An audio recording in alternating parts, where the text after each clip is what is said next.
अमिताभ बच्चन ने अपने करियर के पीक पर एक बहुत बड़ी गलती करी, राजनीति में आकर। बस बताइए, कभी आप राजनीति में दोबारा जाएंगे? नहीं, कभी नहीं जाएंगे। The mistake he made in joining politics was he clearly wasn't cut out for it. He's a fairly straightforward person. He joined it for the wrong reasons. 1984 में जब अमिताभ बच्चन कूली, शराबी, सत्ते पे सत्ता जैसी फिल्म्स के लिए जाने जाते थे, he decided to take a break from movies and enter into politics with his long-time family friend Rajiv Gandhi. 8th Lok Sabha election में वो जीते 68% वोट्स के साथ, लेकिन सिर्फ 3 साल में कुछ स्कैम्स के चक्कर में उन्हें रिजाइन करना पड़ गया। लेकिन पॉलिटिक्स में अमिताभ सिर्फ अकेले नहीं रहे हैं। नेता और अभिनेता का रिश्ता इस देश में बहुत टाइम से चला आ रहा है। कहीं तो सेलिब्रिटीज इतने भी इंटरेस्टेड नहीं थे कि पार्लियामेंट्री सेशन में आके बैठे, और कहीं इतने ज्यादा इंटरेस्टेड थे कि कुछ मिठाई गिफ्ट कर दो तो राजनीति के लिए सब दांव पे लगा देंगे। वेबसाइट की टीम ने जब सितारों से पैसे लेकर राजनीतिक पार्टियों को प्रमोट करने का ऑफर दिया, तो 35 से ज्यादा बॉलीवुड स्टार्स ने चुनाव में पार्टियों के लिए प्रचार करने का मालदार ऑफर तुरंत एक्सेप्ट कर लिया। जहां जनता अपने फेवरेट सेलिब्रिटीज के लिए घंटों लाइन में खड़ी रहती है, इंतजार करती है फोटो के लिए, ऑटोग्राफ के लिए, वहीं कुछ सेलिब्रिटीज पॉलिटिक्स में आके 1 सेकंड भी नहीं लगाते अपना ईमान बेचने के लिए। तिजोरी का दरवाजा खोलो यार। सर खुला है, तभी तो पूछ रहे हैं। सर मैंने आपको इशारा कर दिया ना, खुला है सर। दिल का दरवाजा खुलवा तो तिजोरी का दरवाजा खोल ले सर। मैं तो क्या सेलिब्रिटीज को पॉलिटिक्स में आने से, अपने ओपिनियन से बैन कर देना चाहिए? यदि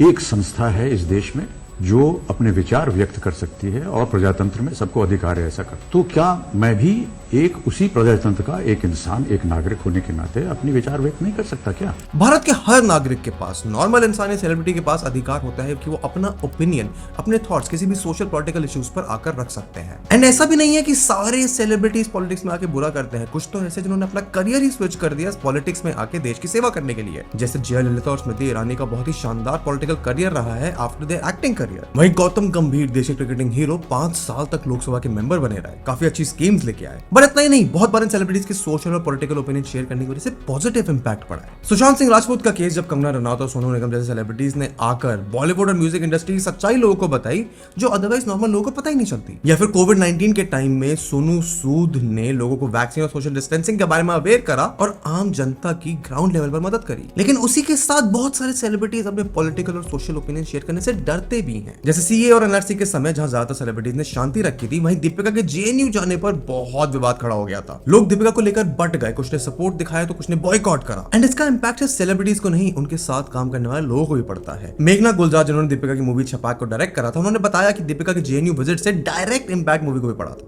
Yes, it did make a dent on the film. तो अब सेलिब्रिटीज के इतने पॉजिटिव, नेगेटिव, सक्सेसफुल, फेलियर्स के बाद कई लोगों को लगता है कि सेलिब्रिटीज को पॉलिटिक्स में बोलना ही नहीं चाहिए। वो प्रिविलेज्ड हैं, वो समाज में ऊंचे दर्जे पे बैठे हैं, इसलिए वो लोगों की एक्चुअल प्रॉब्लम्स को समझ नहीं पाते हैं, रिलेट नहीं कर पाते हैं। वहीं कुछ लोगों का मानना है कि क्योंकि वो इस लेवल पे बैठे हैं, उनको बोलना चाहिए ताकि वो लोगों की हेल्प कर पाए। तो इस वीडियो में जिन 3 सवालों पर गौर हम करेंगे, उसमें सबसे पहला यही है कि क्या सेलिब्रिटीज को अपने फ्रीडम ऑफ स्पीच को यूज करने का, अपने इन्फ्लुएंस को यूज करने का मौका मिलना चाहिए? अगर हाँ, तो ये कैसे इंश्योर करा जा सकता है कि वो जो कह रहे हैं वो उनकी खुद की ओपिनियन है, ना कि कोई political propaganda? And third and most important is कि क्या सेलिब्रिटीज को उन चीजों के बारे में, देश के इश्यूज के बारे में बात करनी चाहिए, ओपिनियन उठाना चाहिए जिसके बारे में वो कुछ नहीं जानते? पॉलिटिक्स और सेलिब्रिटीज का रिश्ता कब से चला आ रहा है और सोशल मीडिया के आ जाने से पॉलिटिशियंस के लिए न्यू एज सेलिब्रिटीज कौन कौन बन गए हैं, और क्यों जनता सेलिब्रिटीज को आंख बंद करके उनका कहा मान लेती है? इस सब के बारे में बात करेंगे। पॉलिटिक्स और सेलिब्रिटीज की हिस्ट्री के बारे में, इंडिया करंट क्लाइमेट के बारे में, सेलिब्रिटीज के रोल इन सोसाइटी के बारे में, न्यू एज सेलिब्रिटीज कौन है, बहुत मजा आएगा, तुम्हें बहुत कुछ जानने को मिलेगा।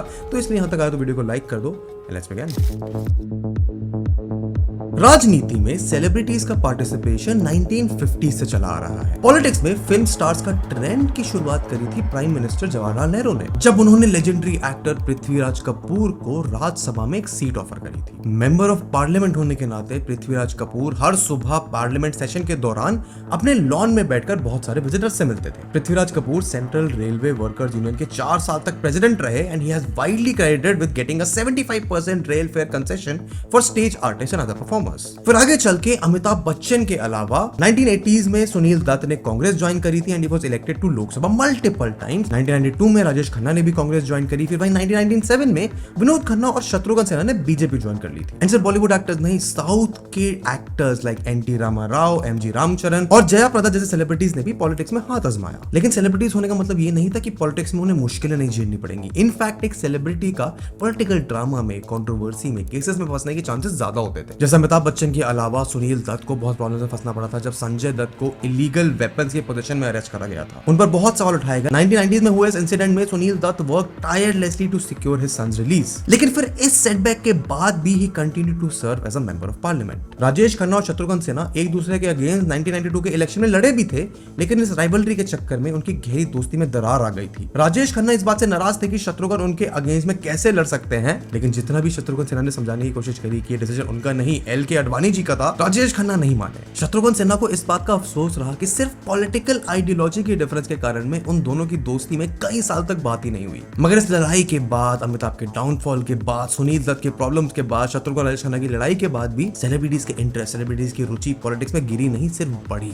धर्मेंद्र, गोविंदा, सनी देओल, प्रकाश राज जैसे बहुत सारे एक्टर्स अलग अलग पॉलिटिकल पार्टी से जुड़े और कभी सेलिब्रिटीज बड़े पर्दे से चुनाव रैलीज में आ गए, पता ही नहीं चला। जया बच्चन, किरण खेर, हेमा मालिनी, स्मृति ईरानी जैसे एक्ट्रेसेस ने भी राजनीति में पार्ट लेना स्टार्ट कर दिया। कुछ एक्टर्स जैसे Dilip Kumar directly party join नहीं करी, लेकिन पॉलिटिकल लीडर्स को बहुत क्लोज कनेक्शन बनाकर रखे। एंड सेलिब्रिटीज के स्टारडम का, की पॉपुलैरिटी का डायरेक्ट इंपैक्ट इनकी इलेक्टोरल जीत पर दिखता था। जैसे हेमा मालिनी ने मथुरा कॉन्स्टिट्यूएंसी जीती by margin of 3,30,743 votes in Lok Sabha elections. Celebrities को रिलेटिवली आसान जीत मिल जाती थी over their competitors because of their popularities, and यही चीज को पॉलिटिकल पार्टीज यूज करती थी टू ग्रैब अ सीट। लेकिन आसान जीत का मतलब ये नहीं था कि काम भी अच्छा हो जाए। विनोद खन्ना ने गुरदासपुर जीता था bye margin of 1.4 lakh votes, लेकिन लोगों को इस बात पर बहुत निराशा हुई कि जब एक बार एयरबेस पर टेरर अटैक हुआ था, उसके एक हफ्ते बाद तक भी विनोद खन्ना कॉन्स्टिट्यूएंसी से एब्सेंट रहे थे। एंड इन अच्छे से ज्यादा बुरे केसेस के चक्कर में ही लोग सवाल उठाते हैं कि should celebrities be allowed to join politics.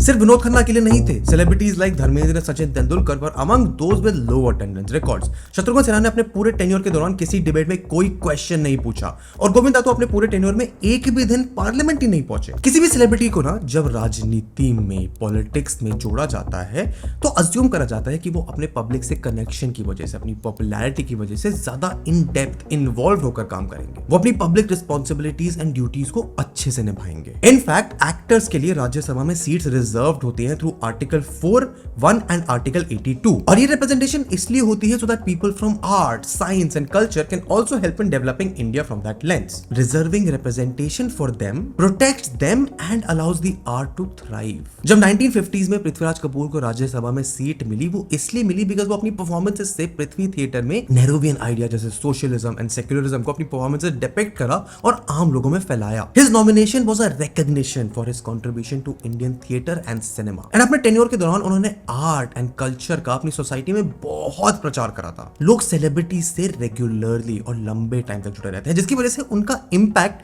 आम लोगों पर पॉलिटिशियन से ज्यादा होता है। अब ऐसे ही रिसेंट टाइम्स में अच्छे कॉज के लिए पीएम नरेंद्र मोदी ने 9 सेलिब्रिटीज को इनवाइट करा था, जिसमें इंक्लूडेड थे actors like Salman Khan, Priyanka Chopra, Kamal Haasan to participate in the campaign. इस स्ट्रेटेजी का एक रिपल इफेक्ट बना, जहां पे ये सेलिब्रिटीज और लोगों को नॉमिनेट करेंगे एंड कैंपेन को और इफेक्टिव बनाएंगे। लेकिन दूसरी तरफ जब कुछ पॉलिटिकल पार्टीज इन्हीं सेलिब्रिटीज का यूज करके अपना पॉलिटिकल प्रोपेगेंडा फैलाने लगती हैं एंड बड़े सेलिब्रिटीज इन पार्टी से पैसे लेकर उनके प्रोपेगेंडा को प्रमोट भी करते हैं, तो लोगों का विश्वास वहां पे सेलिब्रिटी से टूट भी जाता है। कोबरा पोस्ट नाम की एक वेबसाइट ने अपने स्टिंग ऑपरेशन के जरिए बॉलीवुड के कई सितारों को बेनकाब कर दिया।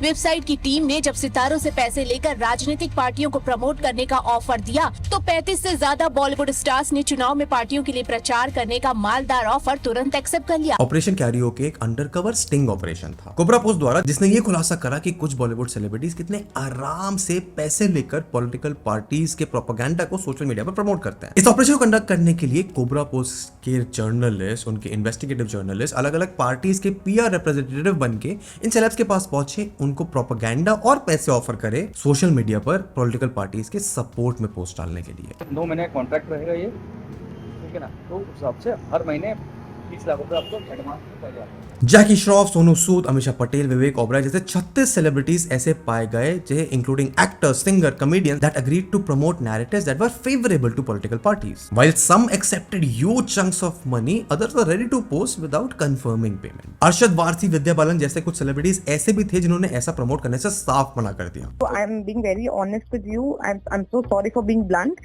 but Vidya doesn't get involved in any kind of a thing like this. कल सर से बात की, हम पॉलिटिकल कैंपेन तो हम नहीं कर पाएंगे। एंड ओवर द इयर्स ना पॉलिटिकल पार्टीज को ये समझ आ गया कि सेलिब्रिटीज को लेने से उनको सीट हासिल तो हो सकती है, पर जब सेलिब्रिटीज काम नहीं करते हैं तो वो सीट बर्बाद भी हो सकती है। एंड ये भी देखा गया है कि पॉलिटिकल पार्टी ज्वाइन करने के बाद या तो सेलिब्रिटी का सेलिब्रिटी करियर बचता है या सिर्फ पॉलिटिकल करियर, और कहीं कहीं तो दोनों ही बर्बाद हो जाते हैं। एंड इसी प्रॉब्लम को सॉल्व करने के लिए कुछ पॉलिटिकल पार्टीज ने सेलिब्रिटीज को सिर्फ एज प्रमोशनल टूल यूज करना शुरू कर दिया, जहां पैसे के एक्सचेंज में वो घर बैठे बैठे सोशल मीडिया पे पॉलिटिकल पोस्ट डालेंगे। मैं बोल रहा था कि फिर आप ये जाने से पहले फिर इनके सब फॉर्मेलिटीज क्लोज कर दो। लेकिन कोबरा पोस्ट केस ऑपरेशन के बाद लोगों के सामने सेलिब्रिटीज को ट्रस्ट करने वाला एक बहुत बड़ा सवाल खड़ा हो गया कि क्या बॉलीवुड सेलिब्रिटीज को ट्रस्ट करा भी जा सकता है। लोगों का ये मानना है कि पॉलिटिकल पार्टीज, पॉलिटिकल लीडर्स और सेलिब्रिटीज के बीच के इंटरव्यूज कम और स्टेज एंड स्क्रिप्टेड शोज ज्यादा होते हैं। वहीं जब रश्मिका देसाई, आकांक्षा पुरी, स्वरा भास्कर जैसे सेलेब्स ने भारत जोड़ो यात्रा में पार्ट लिया तो इल्जाम लगा कि ये भी पेड है। एंड बड़ी प्रॉब्लम तब आती है जब किसी सेलिब्रिटी का इन्वॉल्वमेंट किसी रिलीजियस या पब्लिक सेंटिमेंट रिलेटेड टॉपिक में हो जाए, चाहे इसमें किसी पार्टी का इन्वॉल्वमेंट भी ना हो। जैसे 2020 में सीए एनआरसी के प्रपोज होने के समय जब दीपिका जेएनयू विजिट करा as a gesture of solidarity with the students who had been attacked by a masked mob, उसको देखकर पीपल वर इन्फ्यूरिएटेड। अब कुछ लोग दीपिका के सपोर्ट में थे कि उन्होंने एक हिम्मत दिखाई, स्पाइन दिखाई इनको सपोर्ट करने की। Unlike most celebrities who stood quite, बहुत सारे लोगों का ये भी मानना था कि ये जेस्चर एंटी नेशनल था और सिर्फ उनकी मूवी को प्रमोट करने के पीआर के तरीके से किया गया था। लोग डिवाइडेड होते चले गए एंड ये एक एग्जांपल है of the reason why celebrities choose not to fulfil their duties as a citizen of India. पहले एक्टर्स के पास लग्जरी होती थी अपने ओपिनियंस को वॉइस करने का, एंड इसका रीजन ये नहीं है कि आज का पॉलिटिकल लैंडस्केप क्या है। इसका सिंपल रीजन ये है कि पहले मीडिया को सिर्फ कंज्यूम करा जाता। एक्टर्स ने अगर कुछ बोला है तो तुम उसको सुन सकते थे, समझ सकते थे, तुम एक्टर्स के ऊपर वापस से सवाल नहीं उठा सकते, जो आज की सोशल मीडिया एज में पॉसिबल है। क्योंकि जब किसी सेलिब्रिटी के किसी opinion, political opinion, religious opinion से आप एग्री नहीं करते हो तो बॉयकॉट का ट्रेंड चलाने में ज्यादा टाइम नहीं लगता है। एंड दीपिका के केस में तो that wasn't even the first और the last time she was boycotted. अपनी मूवी पद्मावत के टाइम पर रिलीजियस सेंटिमेंट्स हर्ट करने के लिए, पठान के बेशरम रंग सॉन्ग में ऑरेंज कलर की बिकिनी पहनने के लिए कहीं वैलिड तो कहीं बहुत ही इनवैलिड क्रिटिसिज्म उनको मिला ही है। बट कुछ इश्यूज ऐसे भी होते हैं जहां बड़े सेलिब्रिटीज का इन्वॉल्वमेंट जरूरी हो जाता है। फॉर एग्जांपल सुशांत सिंह राजपूत के सुसाइड के केस के बाद there were lot of celebrities like Sonu Nigam जिन्होंने नेपोटिज्म कल्चर को लाइट दी। क्योंकि आज सुशांत सिंह राजपूत मरा है, एक एक्टर मरा है, कल आप किसी सिंगर के बारे में भी सुन सकते हैं। अब तुम्हें ये तो समझ होगी कि ये बहुत ही ग्रे एरियाज होते हैं of support, not support, political involvement, involve ना होना, लोगों के ओपिनियन को हैंडल करना। पर प्रॉब्लम यहाँ आती है जब इन इश्यूज को सिर्फ ब्लैक एंड व्हाइट में देखा जाता है। कठुआ रेप केस में जब पूरी इंडस्ट्री खड़ी हुई थी 8 साल की बच्ची को न्याय दिलाने के लिए, तो बहुत सारे ट्रोल्स ने ये कहा कि बॉलीवुड सिर्फ सेलेक्टिव रिलीजन पर आउटरीच होता है। In fact a lot of time celebrities have to face outreach for the things they haven't said and haven't done. जैसे शाहरुख खान पर हमेशा एंटी नेशनल होने के एलिगेशन लगते आए हैं, वेरी क्लेम्स कि उन्होंने आज तक कभी किसी रिलीजियस के अगेंस्ट या एंटी नेशनल कुछ बोला ही नहीं है। मुझे बहुत दुख होता है, मुझे बहुत ऐसा आता है, मेरे को रोना आता है कि मैं बार बार ये बताऊं कि मैं देशवासी और देशभक्त हूं। और ये बॉयकॉट कोई नई चीज नहीं है, ये भी हमेशा से होता आ रहा है। जैसे 1970s में जब अमिताभ बच्चन के करियर पीक पर था और उनके बहुत अच्छे पॉलिटिकल रिलेशंस भी थे गांधी परिवार के साथ, तब मीडिया ने उन पर 15 साल का बैन लगा दिया था। 15 साल तक अमिताभ बच्चन की ना कोई फोटो खींची। कभी वो किसी इवेंट में आते थे तो कैमरामैन अपना कैमरा नीचे कर लेते थे एंड फिल्म क्रेडिट्स में से अमिताभ का नाम हटा दिया जाता था जब उनकी फिल्म की बातें किसी मीडिया में प्रिंट में होती थी। ऐसा इसलिए बिकॉज उस समय देश में जब इमरजेंसी लगी थी तो उस दौरान मीडिया एंड प्रेस को भी बंद होना पड़ा था।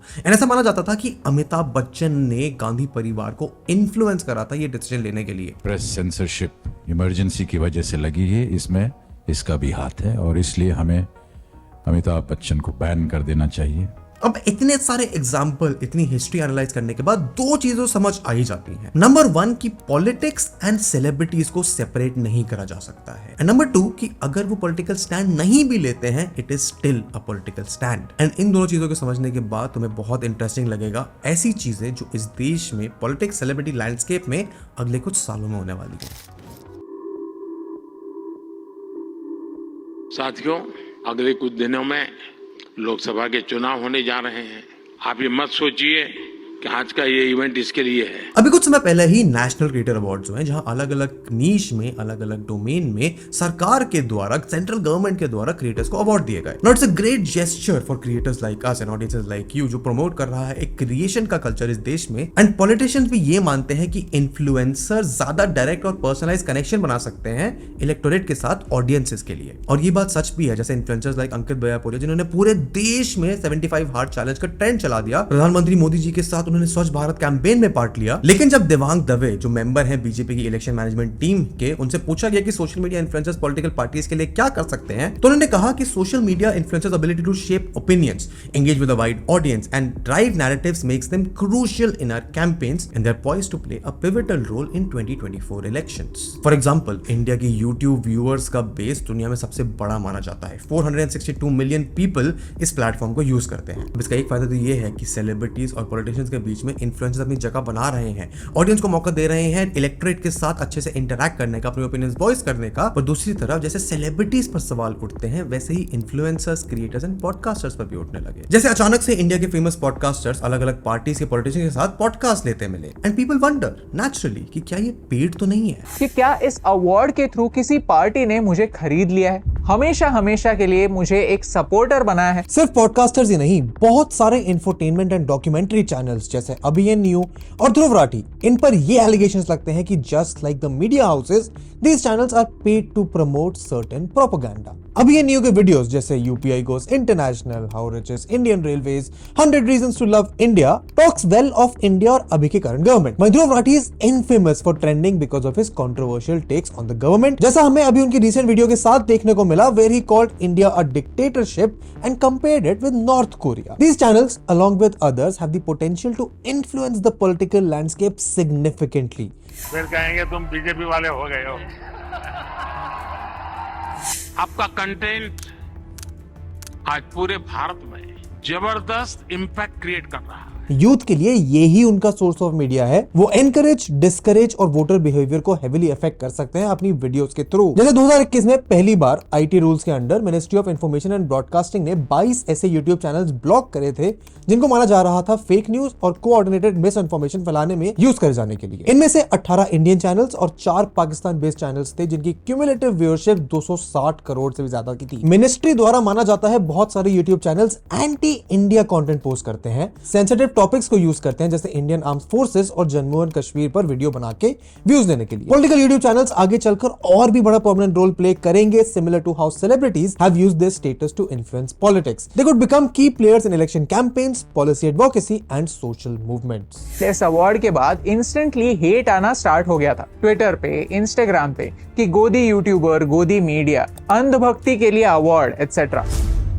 लेकिन वो दिन दूर नहीं है जब लोगों के लिए ये पहचानना मुश्किल हो जाएगा कि कौन सा इन्फ्लुएंसर का ओपिनियन पेड है, कौन से का नहीं है। But one thing that we can not deny कि इस लैंडस्केप में, सोशल मीडिया के, इंटरनेट के, टेलीविजन के, पॉलिटिक्स के, इलेक्शंस के माहौल में the role of celebrities is much more important than what it was even 10 years ago। क्योंकि what we fail to realise is कि ना तो पॉलिटिकल पार्टीज, ना एक्टर्स, ना सेलिब्रिटीज, ना इन्फ्लुएंसर्स, उनमें से कोई भी एक एंटिटी इस कंट्रोल में नहीं है कि देश में, लोगों में पॉलिटिकल इन्फ्लुएंस कैसे फैल रहा है। क्योंकि इन सभी लोगों को चाहिए होती है अटेंशन, तुम्हारी अटेंशन। पॉलिटिकल पार्टीज अपने इन्फ्लुएंस से तुम्हारा वोट मांगने की कोशिश करती हैं क्योंकि इंडिया में इंटरनेट यूजर्स का बेस दुनिया में ऑलमोस्ट सबसे बड़ा है एंड ऐसे स्पेस में जब इतना बड़ा यूजर बेस होता है तो उतनी ही ज्यादा कंजम्पशन होती है एंड जितनी ज्यादा कंजम्पशन, जितना ज्यादा यूजर बेस, उतना ज्यादा propaganda, political ideologies, political opinions तुम्हें देखने को मिलेंगी। But the good thing about social media is कि तुम्हारे जो भी ओपिनियंस हैं उनको तुम डिस्कस कर सकते हो, डिबेट कर सकते हो। इसलिए मुझे बताओ, सेलिब्रिटीज और पॉलिटिक्स का तुम्हारा क्या ओपिनियन है नीचे कमेंट्स में। अगर तुम यहाँ तक आए हो तो यूट्यूब एल्गोरिथम कहता है कि तुम्हें ये वीडियो बहुत अच्छी लगेगी। यहाँ पे पूरी एक प्लेलिस्ट है जहाँ पे हम ऐसी और टॉपिक्स के बारे में डिटेल केस स्टडीज करते हैं। चैनल पर नए हो सब्सक्राइब करो, वीडियो को लाइक करो and I will see you in the next one. Good bye.